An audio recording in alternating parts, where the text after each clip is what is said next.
Hello, and welcome to the Psych Leadership Podcast, the podcast where we discuss the intersection between psychology, leadership, and what it means to your small business.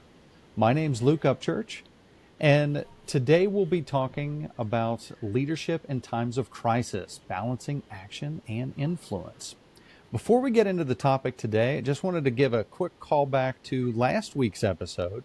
You'll definitely want to check that out if you get a chance. I was able to sit down and discuss with Ben Bowman, I believe he is the owner of StrataShield AI. We got into the conversation of how do we leverage AI in our business and how do we make sure that our employees know that it's not there to steal their job, but to enhance their job. I think he said it was the phrasing he used is, it is your tireless janitor, not your CEO. So be sure to check that out. But moving forward to today's topic, I have special guest Zenebia Law on with us. She is the Senior Director of Community Services at the Center for Women and Families, I believe in Louisville, right, Zenebia? Actually, both in Louisville and also in Indiana. So we have two locations. Oh, okay. Gotcha. So tell me a little bit about what you do there. So, if you're not familiar, the Center for Women and Families supports survivors of intimate partner and sexual violence. And we essentially provide non-residential services and also residential services and 24-hour hotlines. We work with people who are either in the process of trying to leave a domestic violence situation and they need safety, or they have just, they've left that situation and they're needing some additional support. So we kind of see people at different levels of wherever they are in their journey of healing, whether that's domestic violence or sexual assault as well. So my kind of role is to oversee the non-residential part. So it looks like me developing programming and ensuring that our leaders have the support that they need in order to lead their staff and be able to follow our mission and our vision for the center. Wow, that is really important work, and I'm glad that we have programs like that. So many. I see this more on the. I see this more in my line of work on the kid side. Children that are in abusive situations, whether it's physical or emotional, and they often don't have a solid outlet. They don't have that escape strategy, if you will, or support system of people like yourself that they can go to kind of get out of Dodge and to get their life back on track. That's really important work that you're doing.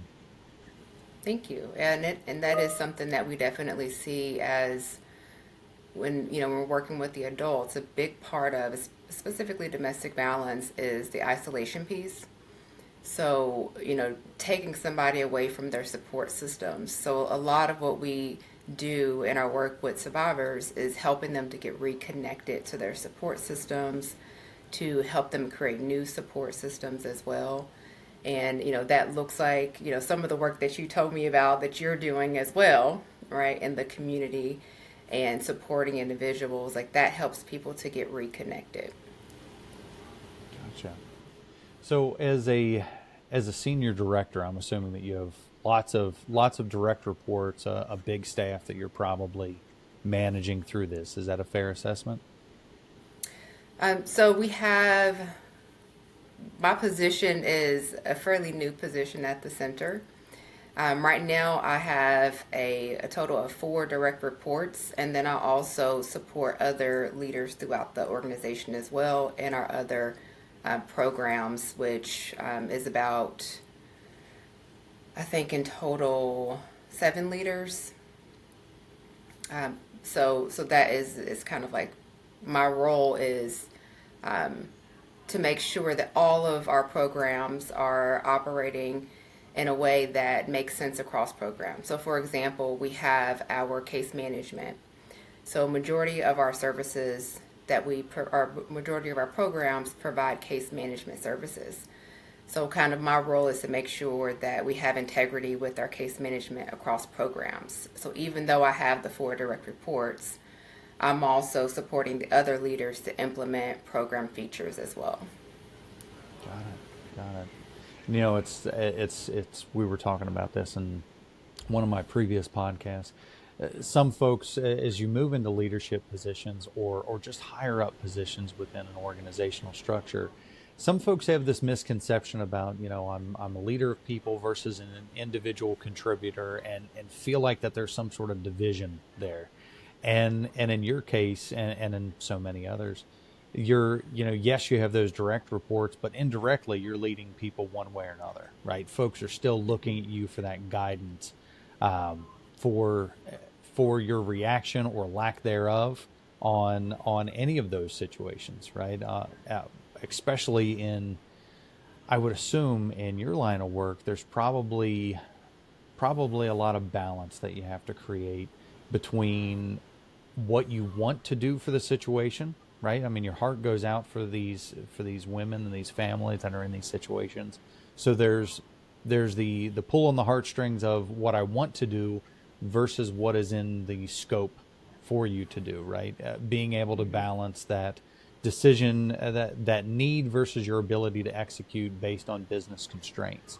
So how do you balance that? How do you balance it within yourself, and how do you cascade that out to those that indirectly or directly report up through you? Yeah, you bring up an excellent point, because I say this a lot, that they tend to be drawn to this work because they have a passion. And when people have a passion, they don't always understand when constraints come along. They don't always understand that, there are laws that we have to abide by, that there are funding, sources that we have to maintain in order to continue to do our work. So there is a balance that has to be struck between understanding that, even though we have the passion to do the work, we also have to temper that with what is in our scope, what's in our ability to be able to do it. So I'll give you an example of that. So a lot of, in general, domestic violence services and also at crisis centers, we talk about health. We talk about, what does it look like for someone to have, healthy reproductive rights, for example.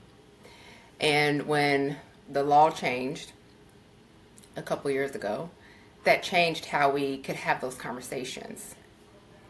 So we could no longer talk about, what does it look like for someone to have alternative options outside of giving birth to their child, right? So it changed that language and how we could talk about it. So first, what we had to do as leaders is we had to wrap our heads around it, right? Because we had feelings about it as well. This is how we've continued to do our work. It's the domestic violence field originated as a grassroots movement, right? And a big part of that was, being, feminists and making sure that, women had rights to their bodies and things like that. So as leaders, we had to talk about, okay, what does this look like, number one, for us? What is our internal biases? What are the things that are coming up with us personally?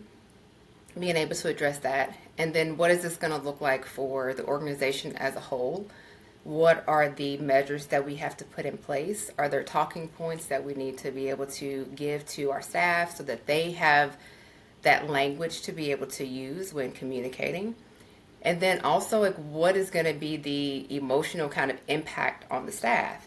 Because if we're having hard feelings about it, right, you better believe that the direct reports are having hard feelings about it too.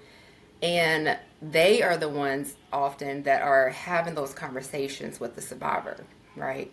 And so how do we have conversations with them to say, like, we get it, create space so that they can kind of share what they're experiencing, and then being able to help them to move forward to say, here's what the cards that were dealt.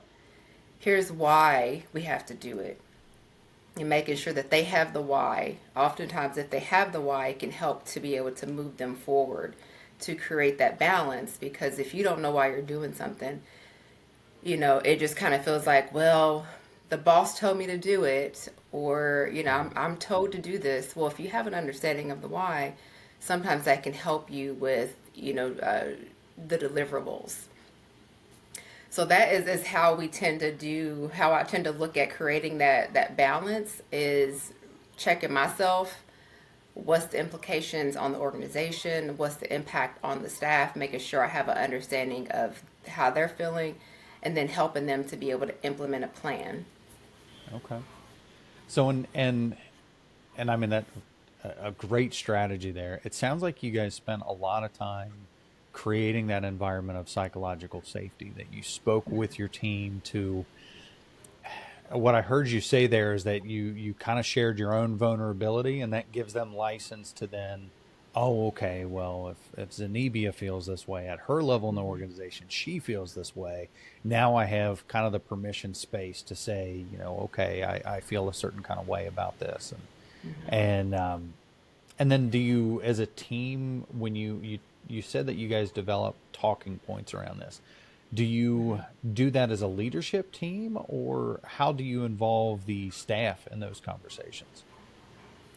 So a lot of the talking points, uh, in this very specific situation, we had legal counsel that helped us to create kind of what are the things that we are allowed to say. And so we had to do a lot of coaching with the staff to say, here are the things we are legally able to say, but you can also, say these things in a compassionate and caring way. Here are the things that you're not allowed to say, and here is so given the parameters. Mm-hmm. I know for how I prefer to operate as a leader is helping people with the parameters. So helping them to know, kind of here's the limitations, here is the expectation. So let's meet somewhere. Let's figure out like in the middle, where can we get this done? And if you have thoughts on this, like let's talk about it. I tend to be more of a democratic leader. So if I have the opportunity or the time to be able to, especially if there's a change or something that I'm wanting to implement, I look at hearing the voices of the people who are going to either implement it or is going to impact. So I do focus groups with survivors. We have a survivor advisory council. When I made some major changes to some of our programs, or when I was looking to make some major changes based off of some needs that I was seeing, I sat in with some survivors, got their feedback, talked to the staff later about that, got their feedback. This is what survivors are saying, and then we were able to create something from that. So when I have the ability to be able to really do that, that is my go-to. But as you know, Luke, that is not always the case. Sometimes as a leader, you have to make a decision like right this second, right this moment.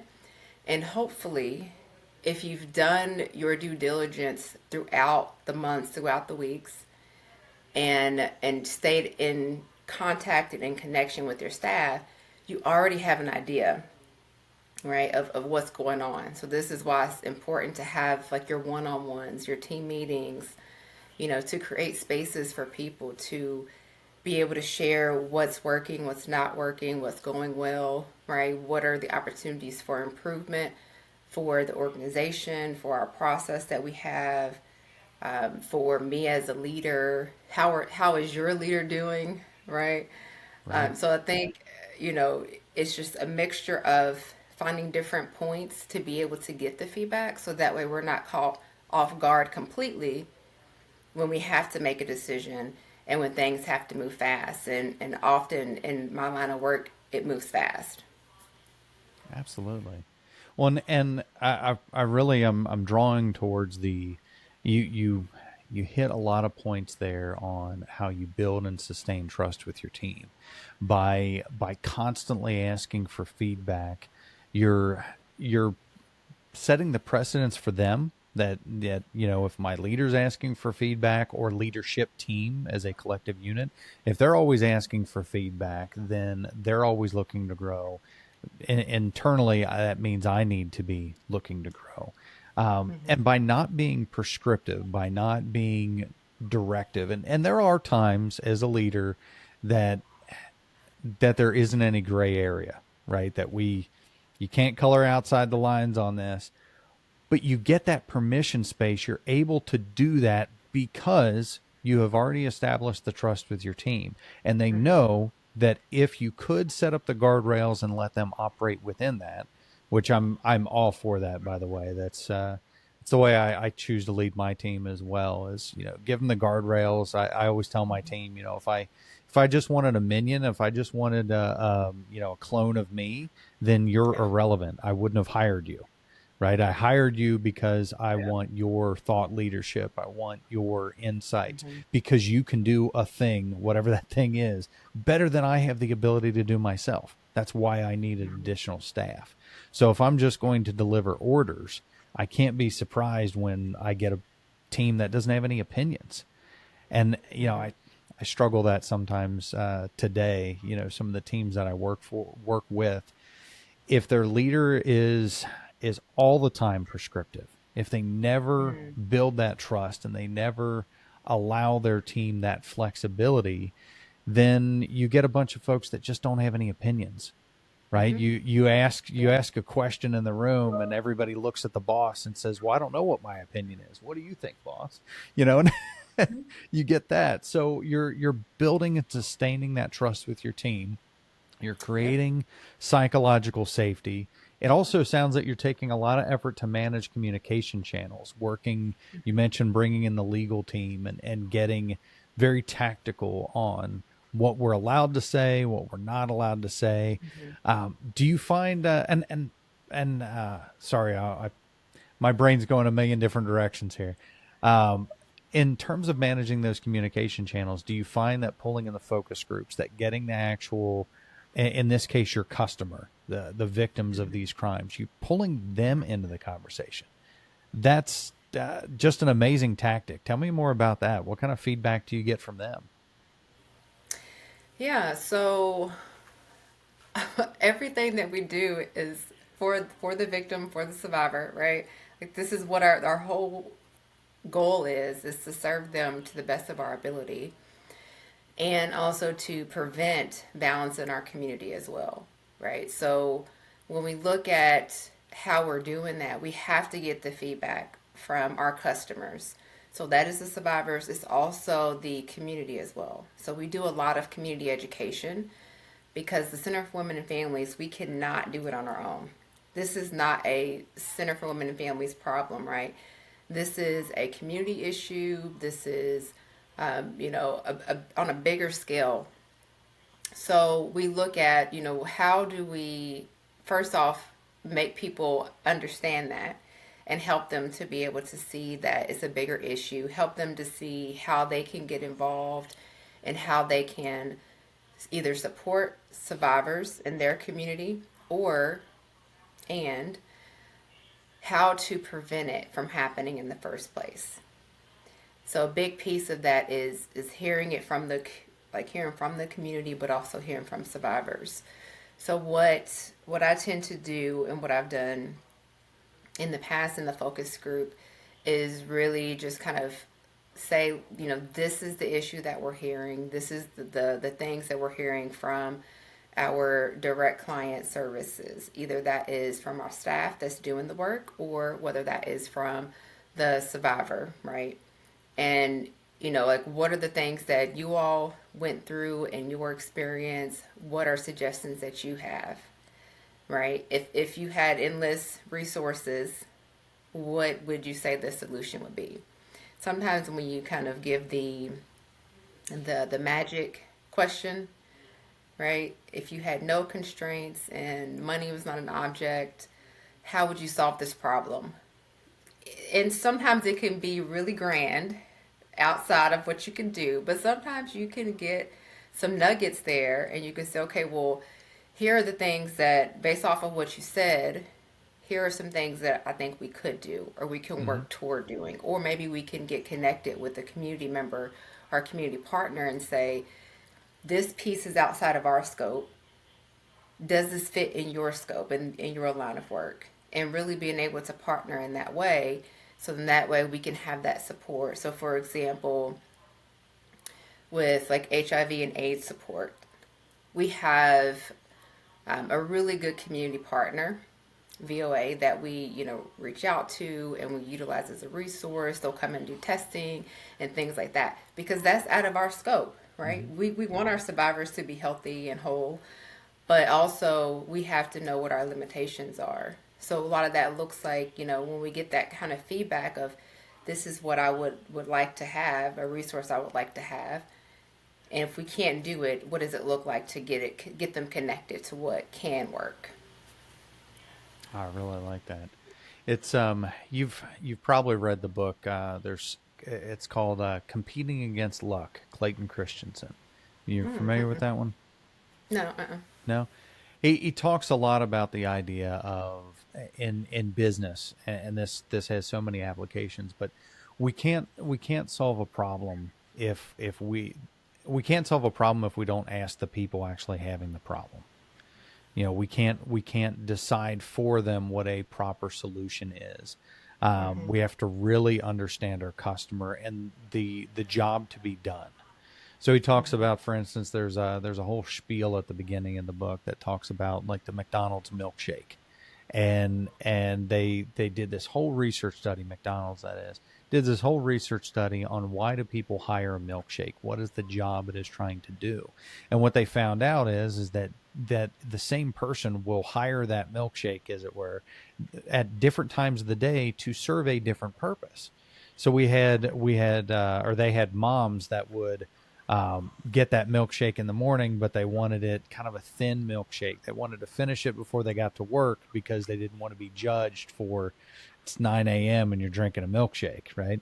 They didn't want to be judged for that. That same mom will buy the same milkshake, but wants it in a smaller size and much thicker in the evening so that she can give it to your kids so that it's a nice little treat, but it's thick enough that you don't spill it all over the car. Right. And so then they eventually realized, for example, that if they wanted folks to buy that milkshake more in the bigger sizes earlier in the day and more consistently, add a little bit of coffee flavoring to it and call it a frappuccino, and now it's trendy. You're still drinking a milkshake. Let's call a spade here. You're still drinking a milkshake. It's just a coffee flavored frilly milkshake that now you feel trendy about. Now you're not being now you're not being judged for having this sweet treat in the morning. But my point is that they started directly asking the people using the product, why do you use it and how can we be better about it? And to your point, I'm sure that they asked, well, what could we, if money was no object, what could we do? And I mean, they still haven't figured out why their milkshake machine is broken more often than it's not. But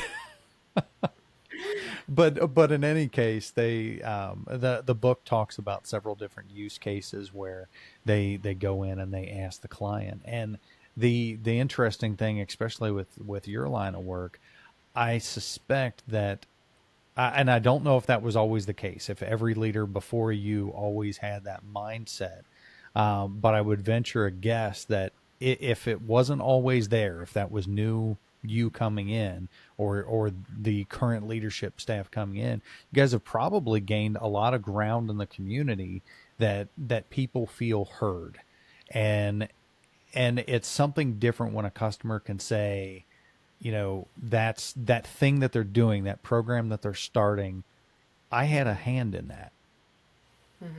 And so now the next idea that you have instantly gets a little bit more traction because the assumption is that the community was brought in on it. It's really powerful.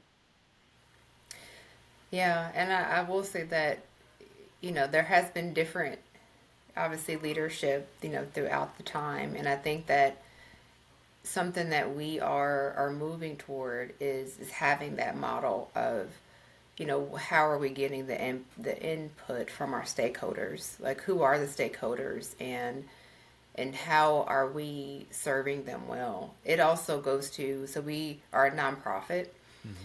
So that means that we have grant funding, and you probably know about that maybe. and some of the work that you do. You're like a superhero out here. And so they are also our stakeholders in a way. Yeah. And we have to balance the temptation to want to do exactly what the funder is saying in order to get the funding stream. So that is always a struggle, I think, for just nonprofits in general, because that is how we fund our operations. So I'll give you an example. For some of the grant funders, like, they are wanting very specific things, and wanting you to operate your program in a certain way. And if that's not in your line of work or in your scope, you may have to pass that grant up. You may have to not apply for it. And it can be tempting to say, well, we'll just start a new program. We'll just start, something else. When really, you have to, as a leader, you have to be able to say no. Yes, that $500,000 grant would have been nice if we needed it. But that's outside of our line of work, outside of our scope. We can't extend ourselves in that way. And or it could be that we need to get really good at what we're currently doing before we branch out, because maybe it Hmm. was a good opportunity, but we're still trying to get things working smoothly here at this moment, and we don't have capacity to be able to branch out into the next phase, right? And it could be on our 5-year plan, and the opportunity for funding came at year 2, but we're still not ready, right? Yeah. So being able to understand that too is a huge piece, and then having the right people to support the nonprofits as well is important. So we have our coalitions, our state coalitions and national coalitions, and we're talking to them about, hey, this funding stream doesn't make sense for our work. What are the things that we can do on that state level, on that federal level, to maybe change some of the policies and some of the different things that are causing this type of funding to be distributed in this way, or our area, our state needs more funding.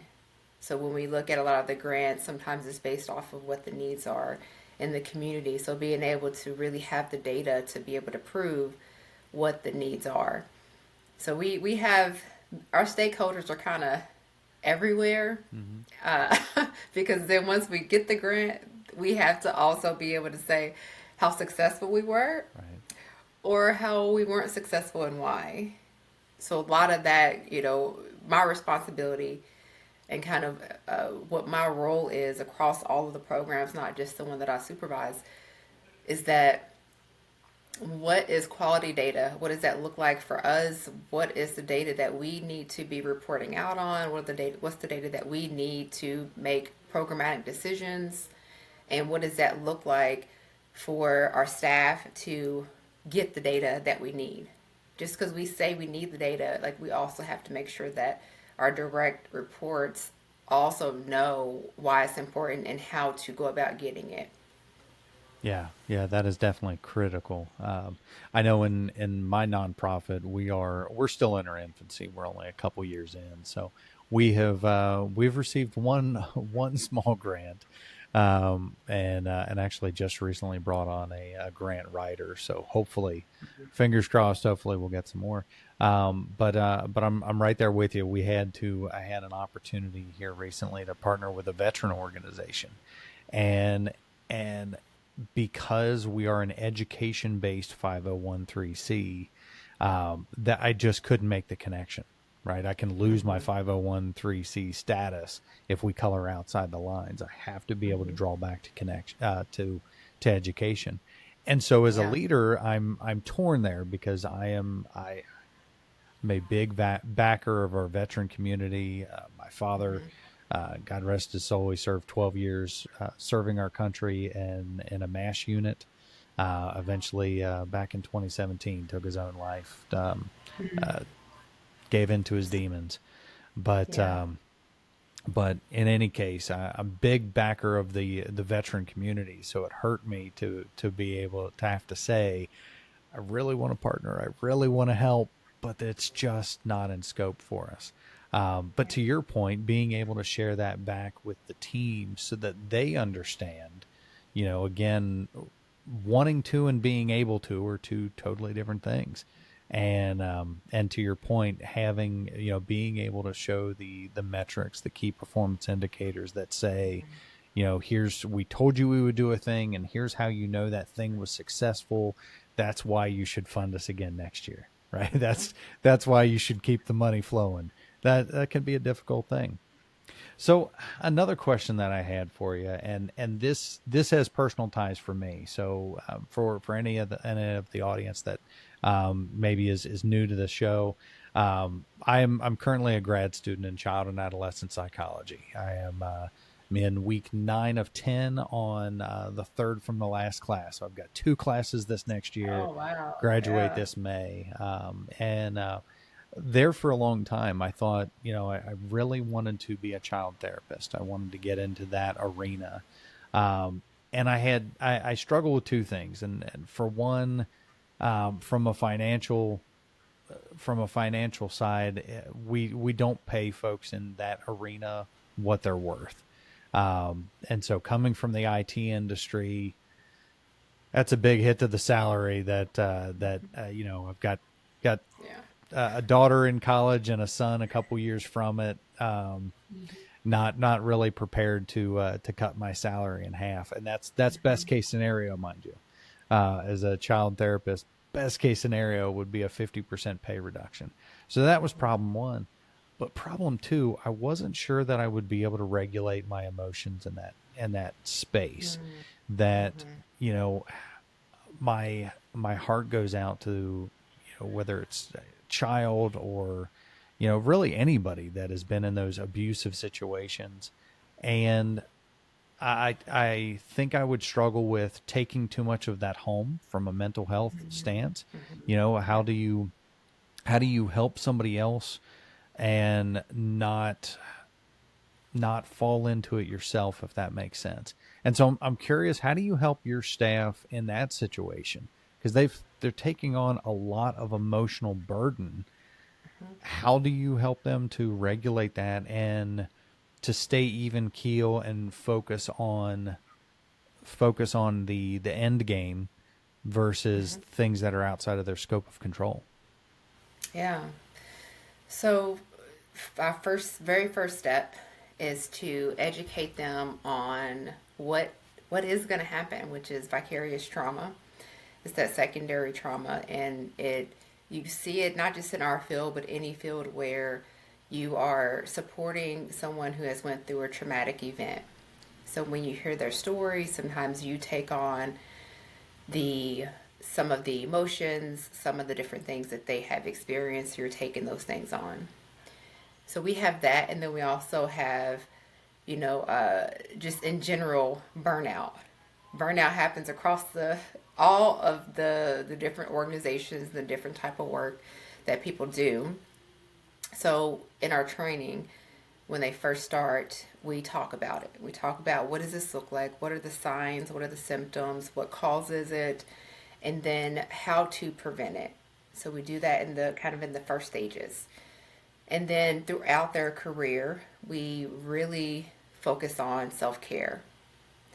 How are you taking care of yourself? It's literally, I've added it to all of our leaders. It's on their one-on-one form. They're supposed to talk about it in their one-on-ones with their staff of how are you taking care of yourself? Are you taking your breaks? Are you utilizing, we have self-care rooms where people can go, and there's like massage chairs, there's treadmills, there's different things that people can do where they can take a moment to themselves.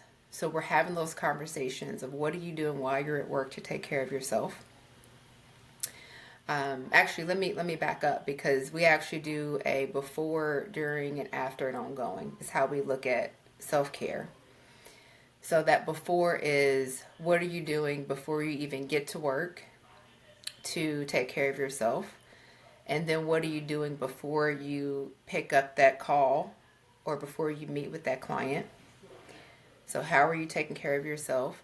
Did you use the restroom? Like, I know that sounds very silly and very like common sense, but have you used the restroom? Have you had a drink of water? Have you eaten today?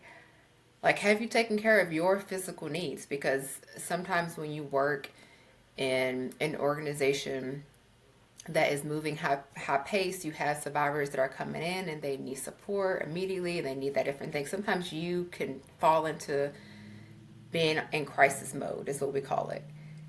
We, as the helpers, we don't need to be in crisis mode. So taking care of ourselves is a big piece of that. So how do you regulate yourself? Like, what are you doing before you meet with that client, before you take that walk in, before you take that call? And then during. So while you're in the situation, we expect that you can be doing things in that moment. We teach them grounding techniques.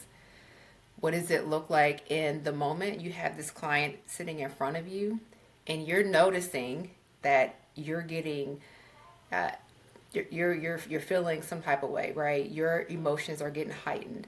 You feel like you're reliving the story that they're telling you. So how are you grounding yourself, right? So what does it feel like for you right now? You're sitting in a chair.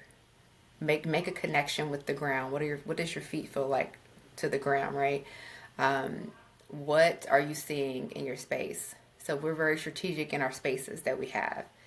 We have art, we have different things on the walls, we have different things that people can look at to give them a kind of a break or give them something to be able to focus in on while they're hearing something traumatic.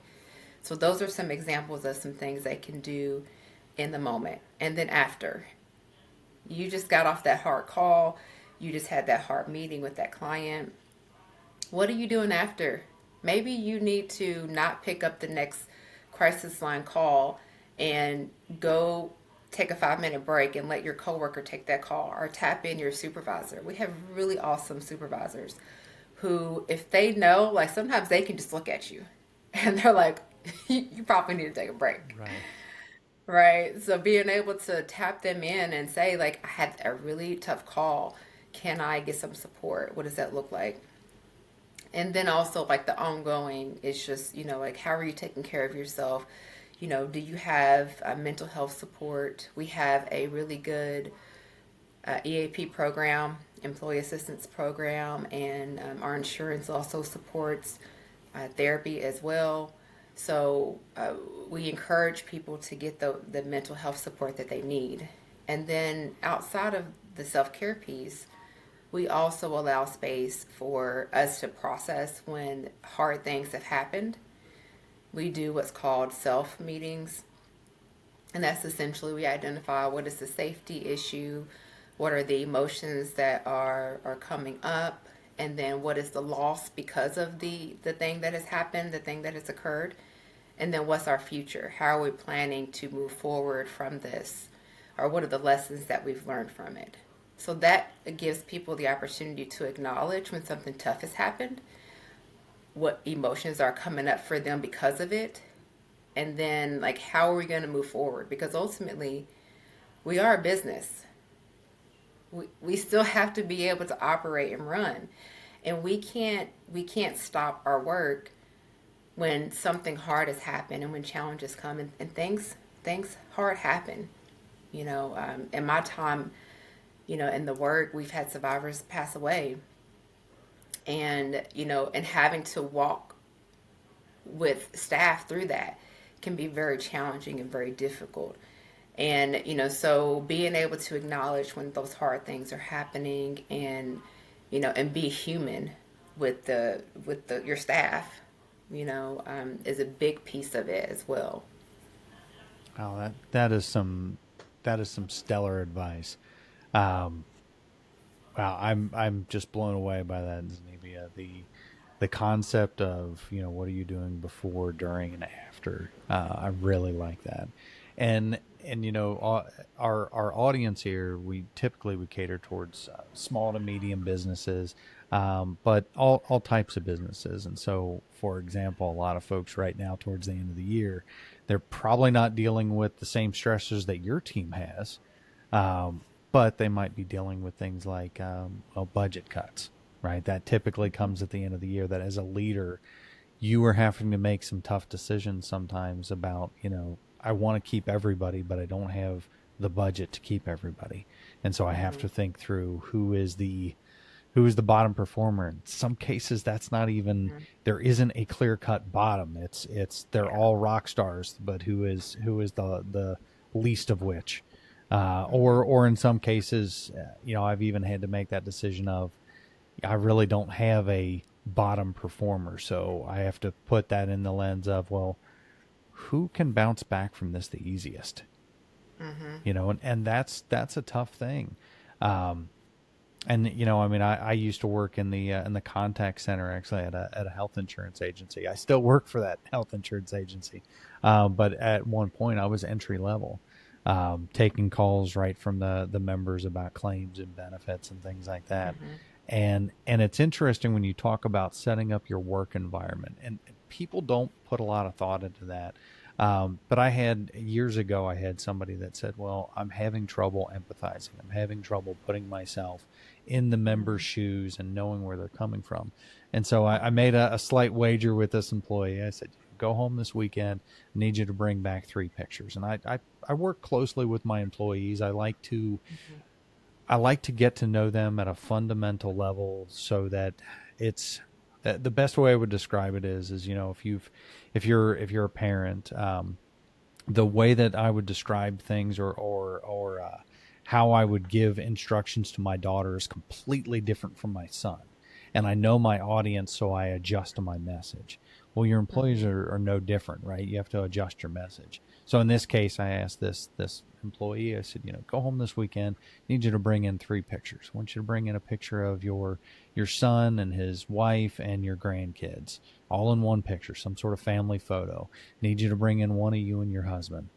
And then I just need you to bring in one of, I forget what the other one was, like all of them together or something like that. And we strategically placed them around her desk.